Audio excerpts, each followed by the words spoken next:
So I'm going to present to you Mr. Jay Williams, who is an ESPN analyst and is now working with Vision Credit Union. Appreciate it. Thank you. All right, so I'm not going to take up too much of your time today. I know that all you guys have had a busy day with classes and things of sort. First off, I wanted to say thank you to Eric for the great introduction. Thank you to Visions for letting me be here. Thank you guys for welcoming me. It really means a lot. Let me tell you a little bit about myself first. I'm a kid from Plainfield, New Jersey. It's about maybe 15 minutes outside Newark, New Jersey. Every day when I went to school, I had to go through a metal detector in order to go to school. There were a bunch of gangs. It was all that. And one of the things, my mom worked as a guidance counselor for over 20 years. She worked at the same high school. And growing up, I grew up in an area where there were always people hanging on the corner. There were always gunshots. There were always gangs. And there was always an affiliation between all that stuff and sports. I love school, right? School was funny for me because I meet a lot of kids when I go around and I talk, kids who don't listen. And that's fine. Look, I get it. For a little bit of my life, I was a kid. I didn't listen at some of these talks or when you're at a symposium. I was always a kid fooling around with my phone, or my friends were fooling around, or guys in sports were making fun of the guy speaking, whatever it was. But there was one person in particular that really caught my attention when I was younger. Now, you guys may be a little bit too young to remember this, but who in here can remember a player by the name of Isaiah Thomas? Okay, so Zeke, right? He played for the Detroit Pistons. He's probably one of the greatest players of all time. So Isaiah Thomas came to our school and he got a chance to speak. And I loved the Detroit Pistons. I was always a kid, I was too small, but I was dying to be an NBA player. And Isaiah Thomas started talking about the business of sports. The business of sports. Now, who in here wants to be a millionaire? If you want to be a millionaire, raise your hand. Oh, that's nice. All right, so that's about 99% of you guys. So let me ask a follow-up question, the same question Isaiah Thomas asked us. Who in here is preparing to be a millionaire? Okay, great. So now I'm gonna start calling people out. This is great stuff. So I'm curious to hear from you guys how you prepare to be a millionaire. So my man with the book, taking down notes, I like that. You raise your hand, right? What's your name?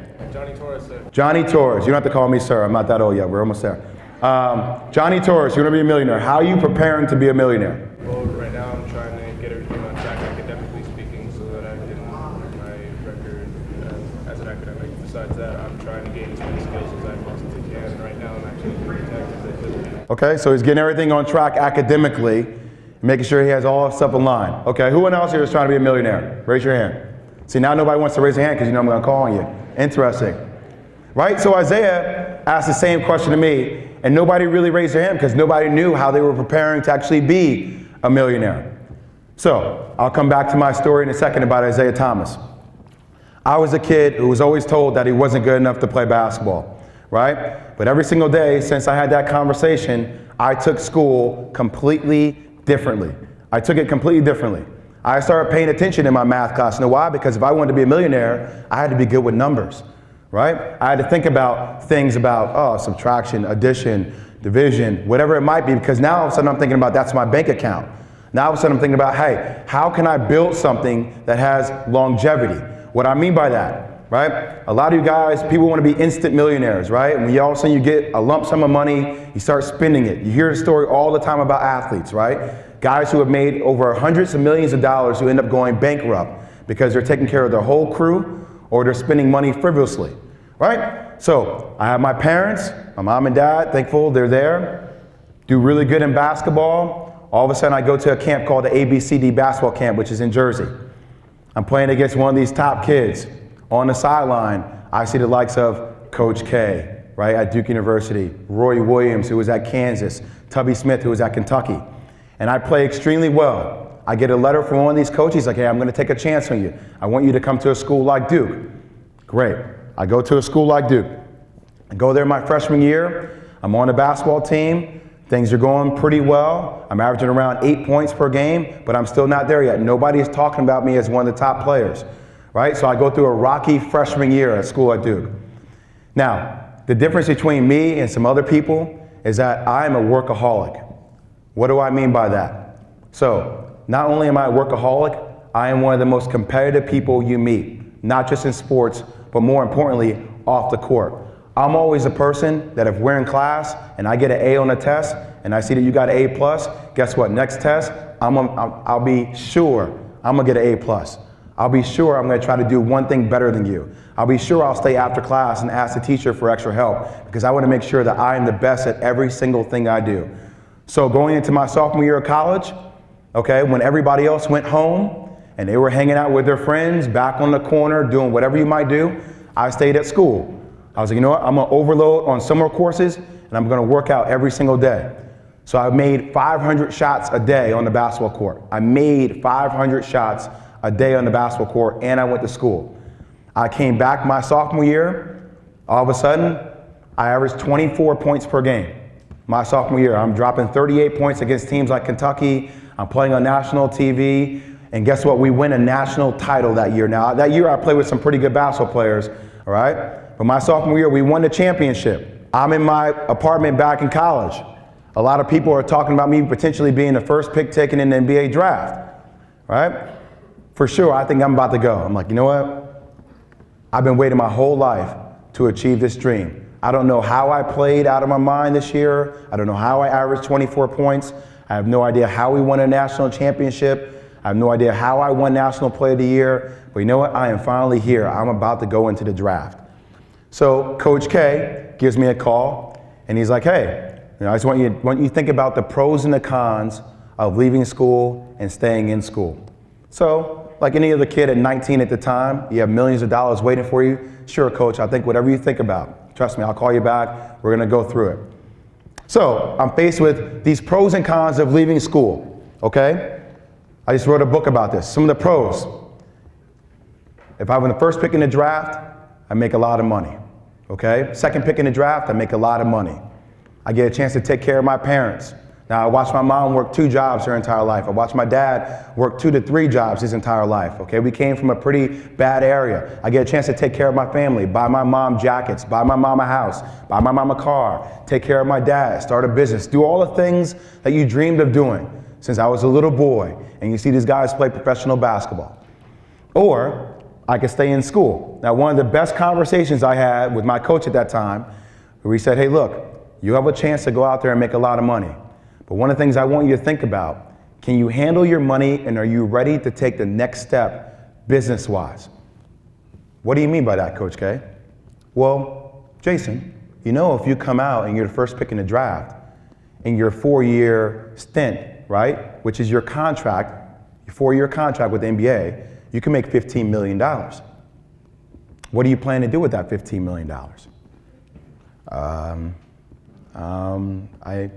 I don't know. Save it, right? Think about the only quick answer, right? Invest it maybe? I don't know. He's like, invest it in what? What are you going to invest it in? Now, here comes the preparation part. Once again, everybody wants to be a millionaire, but how are you preparing for when that time comes in your life, right? Are you disciplined enough to do your homework and do your due diligence so when that time comes, you're ready for it?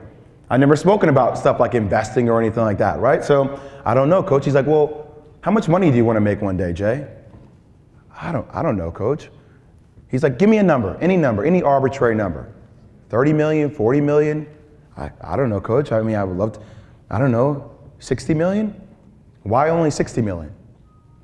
Now, you go to a school like Duke, how are you preparing to make a lot more than 60 million? I'll give you one example, Jay.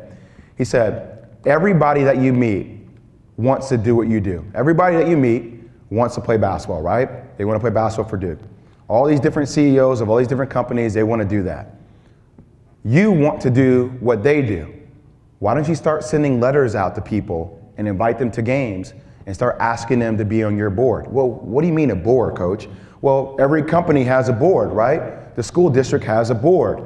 What is a board? A board is 5 or the number of people, all right, that help the CEO or the leader of the organization brainstorm on how to make the company better, right? So are you looking at yourself as a company, right? So everybody in here is their own company. Who's on your board? That's a great question for all of you. Who's on your board? On your board, do you have, because before I changed my board, I had 2 guys that stood on the corner every single day and they were selling cocaine. They were on my board.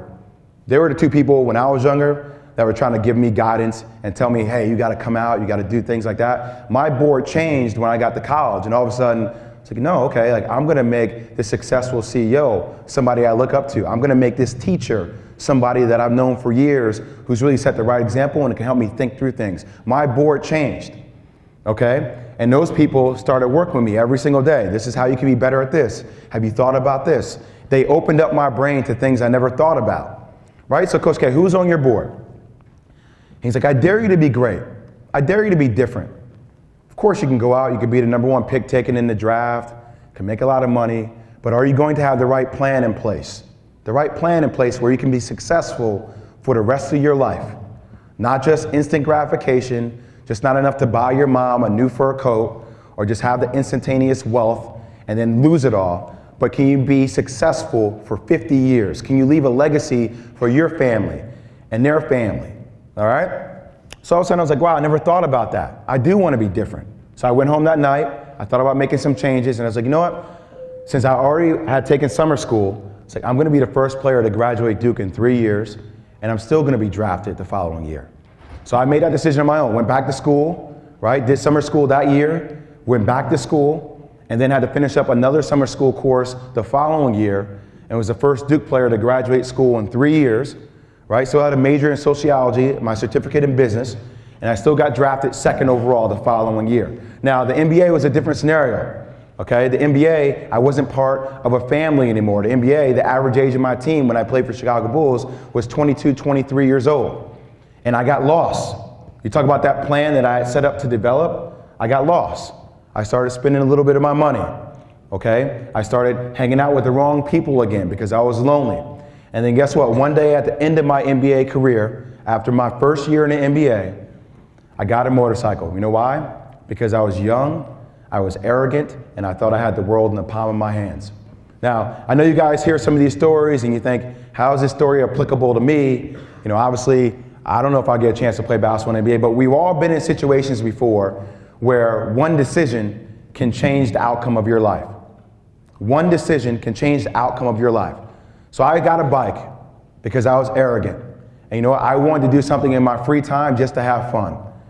Now I started riding along, never took a motorcycle riding class, never got my license because I felt like I didn't need to.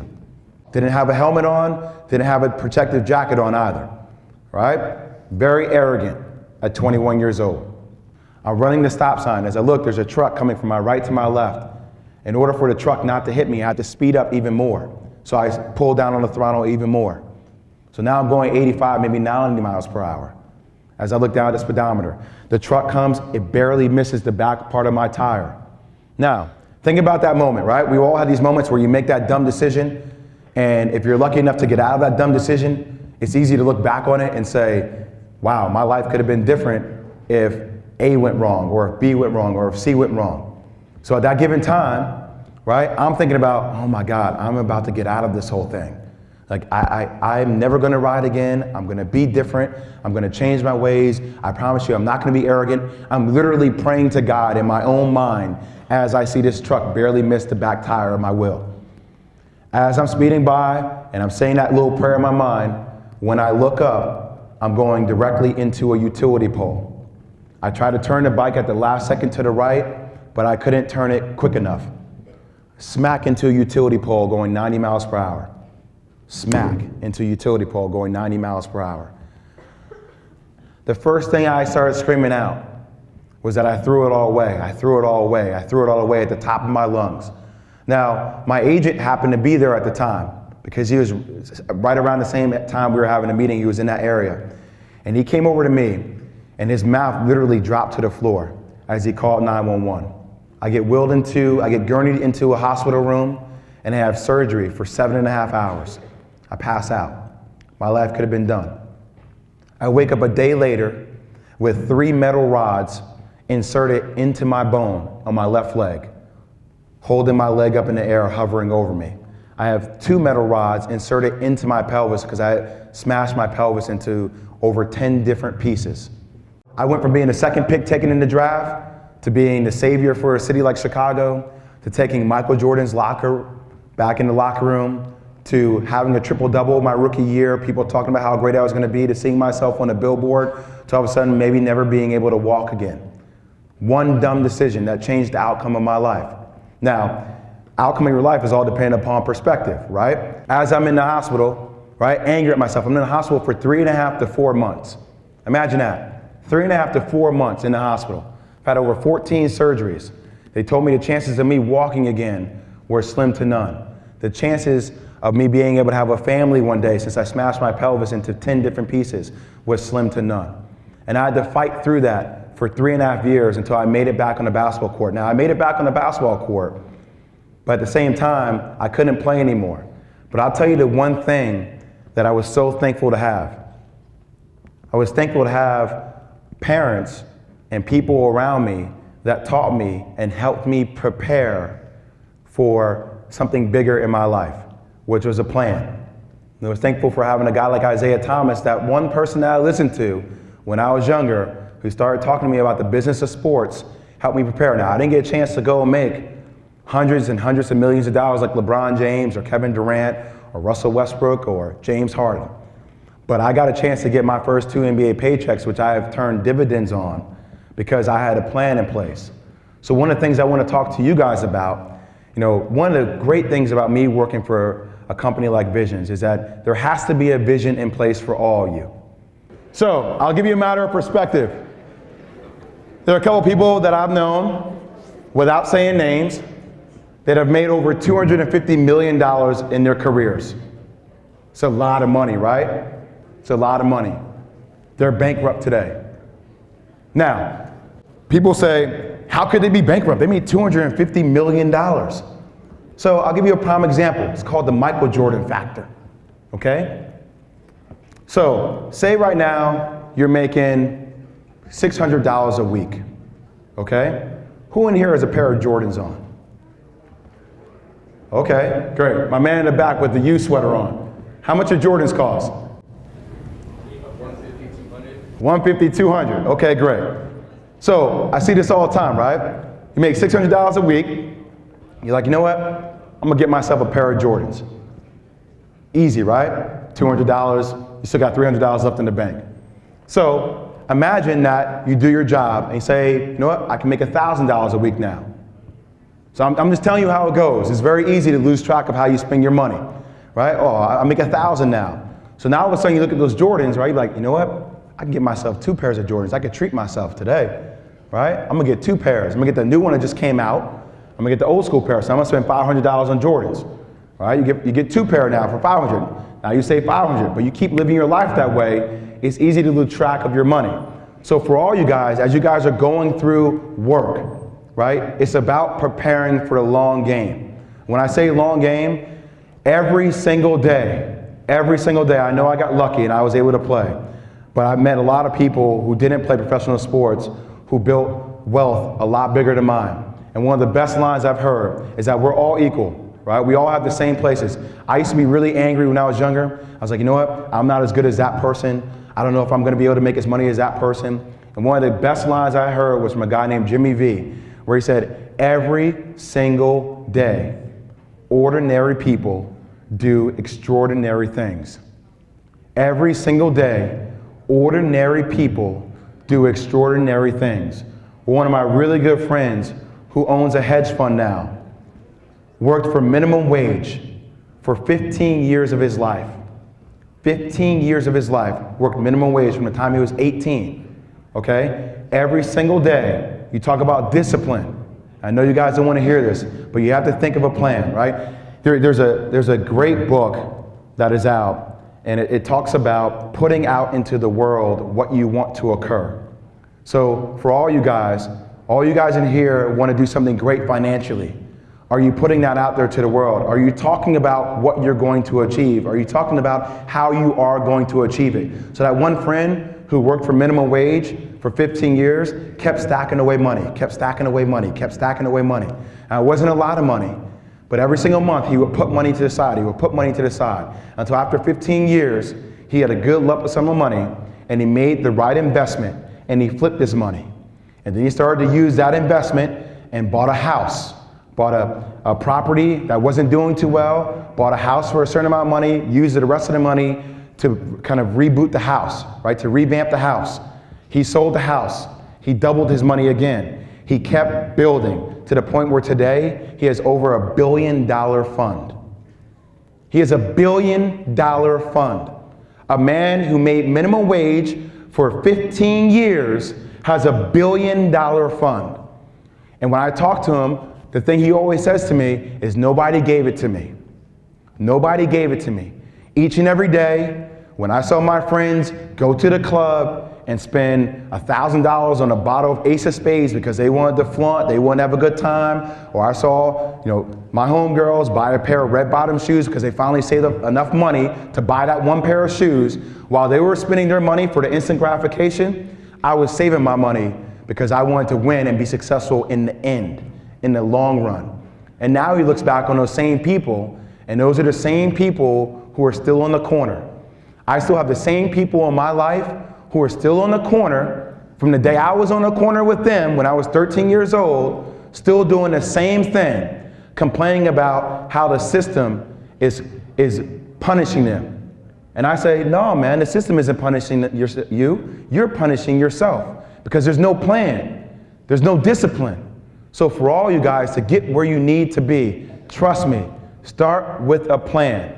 My life didn't work out the way I thought it was, okay? I thought I was lucky enough to get drafted. I thought I was going to be like the next Derrick Rose before Derrick Rose happened. And I got hurt very badly in a motorcycle accident that I had to live with, okay? I went through years and years of depression, but I was lucky enough to have a board. I was lucky enough to have people around me who kept reminding me, you're better than this. This is where you need to go. This is how you need to get there. Now, some of you guys may be laughing. Some of you guys may be joking around right now while I'm talking. But you know what? The people who aren't joking around, the people who aren't laughing, the people who are actually listening to me, you will come back to this school in 20 years. I'm about to be 20 years out of high school. I graduated in 1999. And you know, when I go back to my school, I went back to my school for the 10-year reunion, and all those cool people who were in the auditorium, laughing, not paying attention, joking around on their phone, going to sleep, they're still doing the same old thing.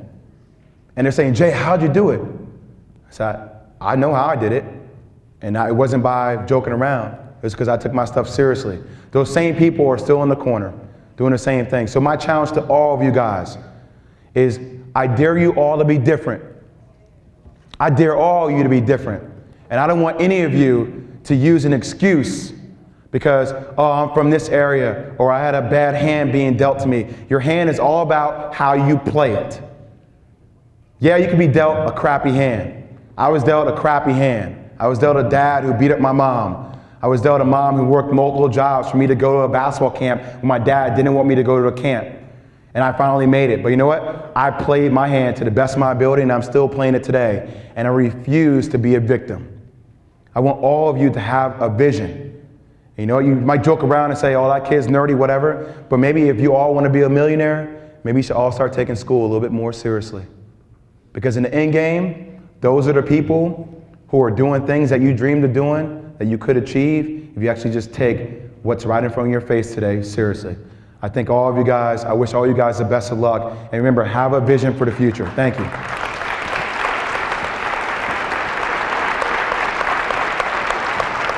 Thank you.